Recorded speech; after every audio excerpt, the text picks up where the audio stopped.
সম্মানিত দর্শক, আসসালামু আলাইকুম। যে যেখানে আছেন আশা করি আপনারা ভালো আছেন। আমি আজকে ঢাকা ডেমরা সারুলিয়া বড়ভাঙ্গা থেকে আসছি হলো মাদারীপুর রাজর থানা আর মুজরাইকান্তি গ্রামে। এই বাগানটাতে দেখতেছেন উনি একজন প্রবাসী, ওনার নাম হলো রুহুল আমিন। ওনার বাগানে আমি কিছুদিন পর পর আসি এই কারণেই যেহেতু এই বাগানের সমস্ত চারা আমার হাত থেকে আনা, ঢাকা ডেমরা সারুলিয়া থেকেই আনা। এই বাগানটা আমি নিজে মনে করেন বাগানটা গড়াই দিয়ে গেছি। মাঝে মাঝে আইসা দেখা গেছে কোন সময় রাসায়নিক সার বা বিষ স্প্রে করতে হয়, সার দিতে হয়, সেই বিষয়ে আসে আর কি একটু দেখশন করি। তো এই গাছটাতে আপনার যেহেতু গাছটার ফলনের সময় হয়েছে, তো আশা করি আর কি এই বছর ফলন না আসলেও সামনের বছর গাছটাতে ফলন আসবে।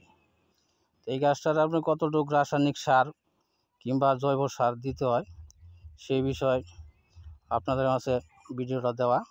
আপনারা ধৈর্য সহকারে ভিডিওটা দেখেন, তাহলে বুঝতে পারবেন যে একটা সৌদি খেজুরের গাছে কী পরিমাণ রাসায়নিক সার কিংবা জৈব সার দিতে হয়, তাহলেই বুঝতে পারবেন। তো এইখানে আপনারা দেখতেছেন চারোদিক দিয়ে আপনার গিটটা বাইন দেয়া, এরপরে কিছু জৈব সার আর গোবর সার আপাতত দেওয়া হয়েছে।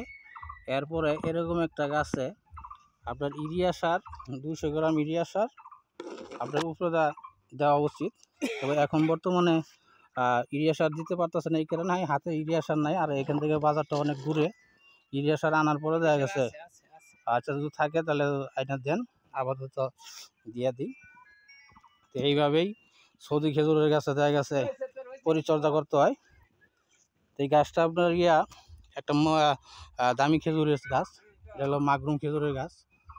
তা আপনারা যারা সৌদি খেজুরের বাগান করতে চাইতেছেন অবশ্যই আপনারা আমার সাথে যোগাযোগ করবেন। আমার কাছে অ্যাভেলেবেল সৌদি খেজুর চারা আছে, আপনারা আইনা দেখা গেছে বাগান করতে পারেন, কিংবা বাড়ির আশেপাশে খালি জায়গাগুলি ফালায় না রেখে এরকম 2-4টি করে সৌদি খেজুরের গাছ রোপণ করতে পারেন। রোপণ করলে দেখা গেছে আপনাদের নিজেদের চাহিদাও মিটবো, এরপর আত্মীয় স্বজনের চাহিদাও মিটাইতে পারবেন। তো ভাইরা যা যেখানে আছেন ভালো থাকবেন। আল্লাহ হাফেজ।